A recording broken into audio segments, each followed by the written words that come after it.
ಶೃಂಗೇರಿ ಕ್ಷೇತ್ರದ ಮರು ಮತ ಎಣಿಕೆಯಲ್ಲಿ ಬಿಜೆಪಿ ಮೇಲ್ಗೈಯನ್ನ ಸಾಧಿಸಿದೆ. ಶಾರದಾಂಬೆಯ ದರ್ಶನವನ್ನ ಪಡೆದಿದ್ದಾರೆ ಅಭ್ಯರ್ಥಿಯಾಗಿದ್ದಂತಹ ಡಿಎನ್ ಜೀವರಾಜ್ ಅವರು.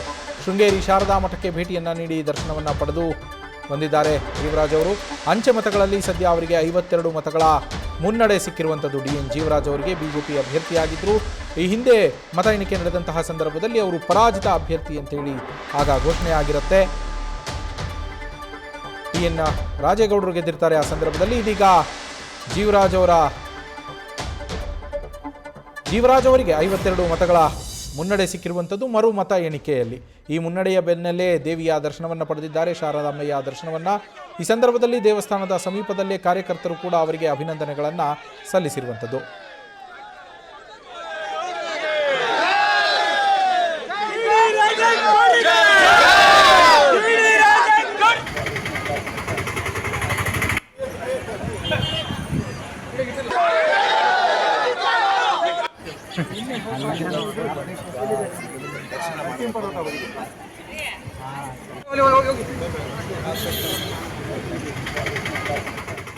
ಎರಡ್ 2023ರಲ್ಲಿ ಚುನಾವಣೆ ನಡೆದು ಫಲಿತಾಂಶ ಬಂದಂತಹ ಸಂದರ್ಭದಲ್ಲಿ ಮತ ಎಣಿಕೆ ಕಾರ್ಯ ಸಕ್ರಮವಾಗಿ ನಡೆದಿರಲಿಲ್ಲ ಅನ್ನೋ ಕಾರಣಕ್ಕೆ, ಅನುಮಾನಗಳಿದ್ದ ಕಾರಣಕ್ಕೆ ಜೀವರಾಜ್ ಅವರು ಕೋರ್ಟ್ ಮೆಟ್ಟಿಲನ್ನು ಏರಿ ಮರುಮತ ಎಣಿಕೆಗೆ ಆದೇಶವನ್ನು ತೆಗೆದುಕೊಂಡು ಬಂದಿರ್ತಾರೆ.